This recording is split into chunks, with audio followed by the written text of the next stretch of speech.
Coming up on 9 News Mornings, today a critical vote for transparency in Denver public schools. It comes back to the argument over armed officers in schools.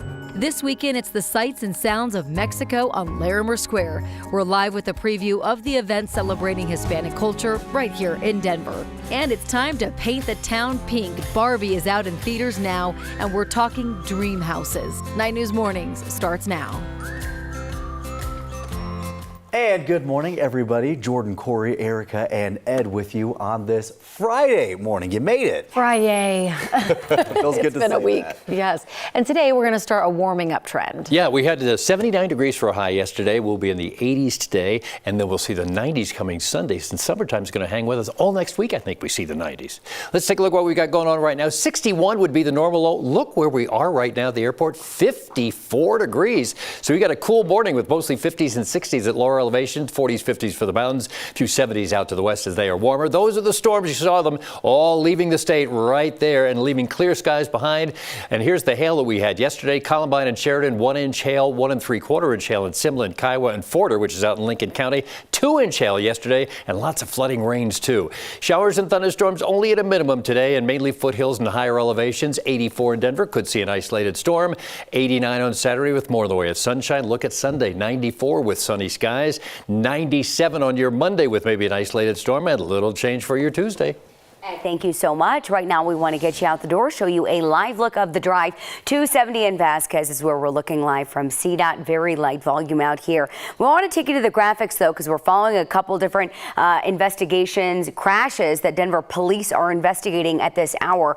One of them in Glendale. It's an auto pedestrian crash. There are injuries reported. It's in the intersection of Colorado Boulevard and Virginia Avenue, so they're asking you to avoid that stretch. While that's under investigation, the second one we're following is a double fatal crash at 53rd Avenue and Dearborn. That's just west of Chambers at this hour. Same thing, that's an area you're going to want to avoid right now. Rest of the metro pretty quiet as far as travel times go. We're looking pretty normal. Southbound 225 ride, 10 minutes between I-70 and I-25.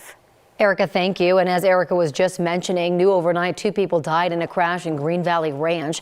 It happened near 53rd and Dearborn Street. Denver police are investigating what happened. We don't know right now what caused that crash. We'll keep you updated as we learn more. For anyone driving on I-70 in the mountains, fines start today for improperly using the express lanes. CDOT says in just the last month, they have issued more than 5,500 warnings to drivers using closed lanes. The lanes can only be open for a limited number of days a year per the federal government because they are built on the shoulder. Drivers who use them when they're closed or weave in and out of the lanes will now get fines. No longer those warnings. Semi-trucks, RVs, and cars with trailers are not allowed to drive in them at any time. By the way, those fines start at $75. Right now, some parents are worried about how their kids will get to school as DPS cuts some bus routes throughout the district. One of those routes is in Cap Hill to Maury Middle School. Those students will either have to walk to school or parents will need to drive them. DPD held a community meeting Thursday to hear the concerns, and parents say they are worried about the heavy traffic on the narrow roads. It is a safety issue. We don't feel comfortable with our kids walking these streets. Honestly, a big traffic jam is what I envision this place to be. It will be like a zoo, a madhouse.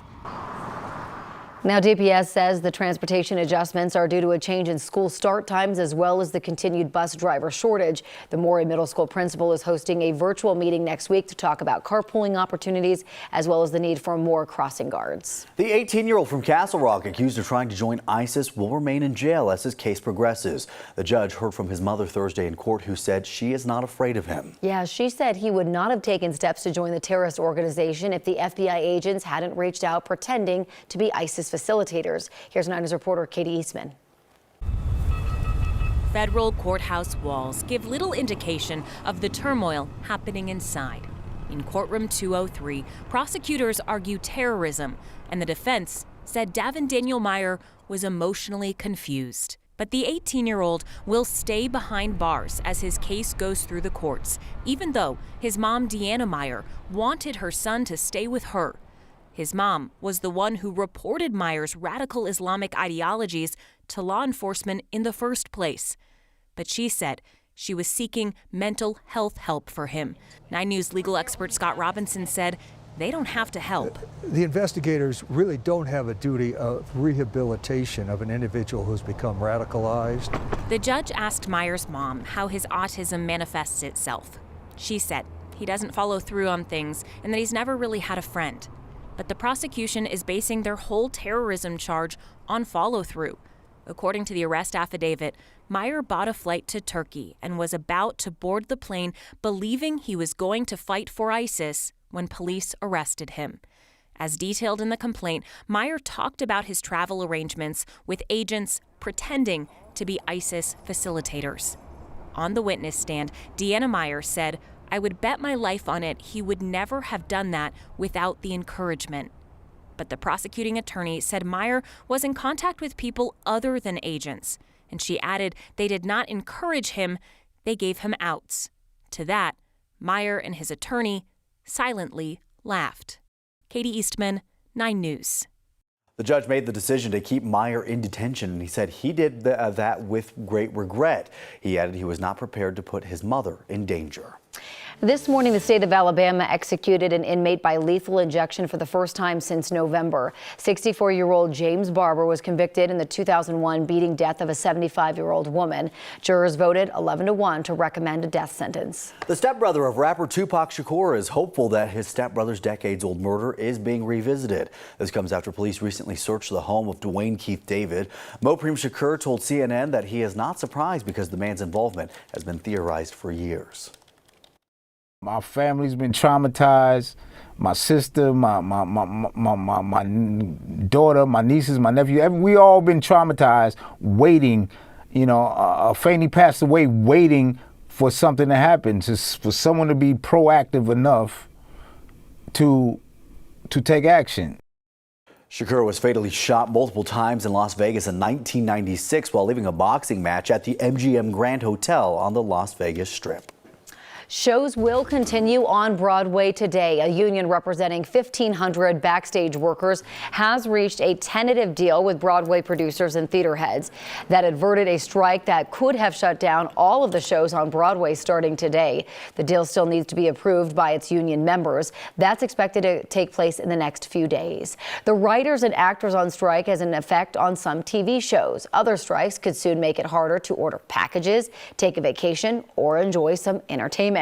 Members of the UPS union are staging practice picket lines as an August 1st strike looms. American Airlines flight attendants are set to vote on a strike authorization this month. Authorizing a strike doesn't necessarily mean one will happen. Federal regulators make it hard for airline unions to disrupt the industry.